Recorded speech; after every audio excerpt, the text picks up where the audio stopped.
Dampak pendudukan Jepang di Indonesia.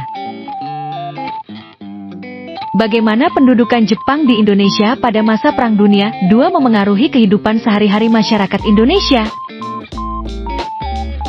Yang pertama, dari segi ekonomi, Jepang mengubah struktur ekonomi Indonesia selama perang dengan memaksa masyarakat bekerja pada proyek infrastruktur, termasuk pembangunan jalan, lapangan terbang, dan rel kereta api. Banyak warga Indonesia dipaksa menjadi romusha, sehingga mengalami kondisi kerja yang sulit. Pertama, sistem pertanian paksa atau romusha.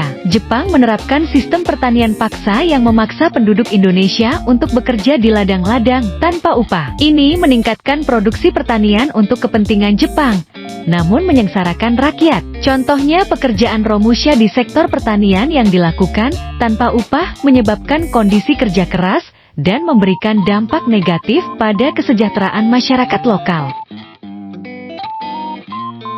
Yang kedua, eksploitasi sumber daya alam. Jepang mengambil alih kendali sumber daya alam, seperti minyak bumi dan karet, untuk mendukung perang mereka. Eksploitasi ini merugikan ekonomi Indonesia, karena kehilangan kontrol atas sumber daya kunci. Contohnya pengambilalihan Jepang terhadap sumber daya alam, seperti pengeboran minyak bumi, menyebabkan kerugian ekonomi Indonesia, karena kontrol sumber daya utama jatuh ke tangan pendudukan.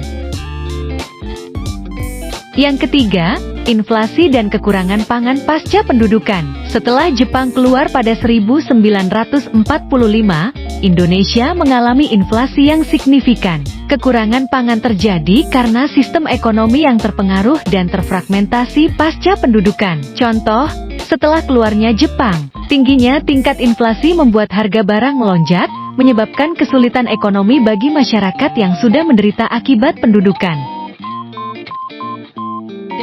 Sosial, pendudukan Jepang membawa perubahan dalam struktur sosial. Kelas menengah dan elit pribumi mendapatkan keuntungan, sementara banyak petani kecil menghadapi kesulitan ekonomi. Selain itu, dengan mempromosikan konsep Asia Timur Raya, Jepang mencoba mempersatukan Asia di bawah pengaruhnya, menciptakan perasaan nasionalisme di kalangan masyarakat Indonesia. Yang pertama, perubahan sosial dan budaya. Pendudukan Jepang membawa perubahan signifikan dalam struktur sosial dan budaya Indonesia. Adopsi beberapa elemen budaya Jepang dan perubahan dalam norma sosial lokal. Contohnya seperti adopsi ritual kebersihan Jepang seperti onsen atau pemandian air panas, yang kemudian menjadi bagian dari budaya lokal di beberapa daerah di Indonesia. Yang kedua, sistem pendidikan dan propaganda. Jepang mengubah sistem pendidikan untuk memasukkan nilai-nilai Jepang dan propaganda militer. Perubahan ini berdampak pada pemahaman dan identitas sosial generasi muda. Contohnya seperti penyisipan nilai-nilai Jepang dalam kurikulum pendidikan, seperti pengenalan ajaran moral. Yang ketiga, penindasan dan kekejaman. Kekejaman terjadi selama pendudukan, termasuk penindasan politik dan pelanggaran hak asasi manusia. Pengalaman traumatis ini memengaruhi masyarakat secara sosial dan emosional. Contohnya seperti peristiwa penindasan terhadap pemberontakan di Kalimantan Barat yang menyebabkan banyak korban jiwa dan meninggalkan trauma di kalangan penduduk setempat. Dari segi budaya, budaya juga mengalami perubahan signifikan selama pendudukan Jepang. Bahasa Jepang diajarkan di sekolah-sekolah, dan banyak unsur budaya Jepang yang meresap ke dalam kehidupan sehari-hari. Yang pertama, sinergi dan asimilasi budaya. Pendudukan Jepang membawa pengaruh budaya Jepang ke Indonesia, menciptakan sinergi dan asimilasi antara elemen-elemen budaya Jepang dan lokal. Adopsi istilah, gaya hidup, dan tradisi tertentu. Contohnya seperti adopsi seni kaligrafi Jepang dalam seni rupa tradisional Indonesia, menciptakan karya seni yang menggabungkan elemen-elemen keduanya.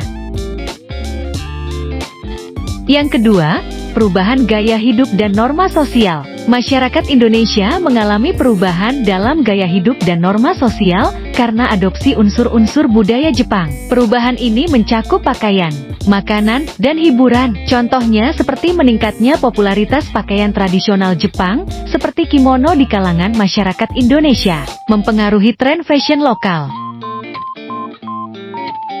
Yang ketiga, perubahan bahasa dan komunikasi. Adanya peminjaman kata-kata dari bahasa Jepang ke dalam bahasa Indonesia. Pengaruh ini menciptakan perubahan dalam komunikasi sehari-hari. Contohnya seperti peminjaman kata-kata seperti sakura atau ramen ke dalam bahasa Indonesia untuk merujuk pada bunga sakura dan hidangan mie Jepang.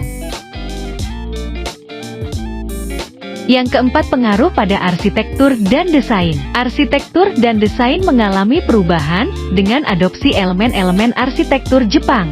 Pengaruh ini dapat terlihat dalam bangunan-bangunan dan tata ruang kota. Contohnya seperti penggunaan desain bangunan dengan atap bergaya Jepang dalam proyek arsitektur modern di Indonesia.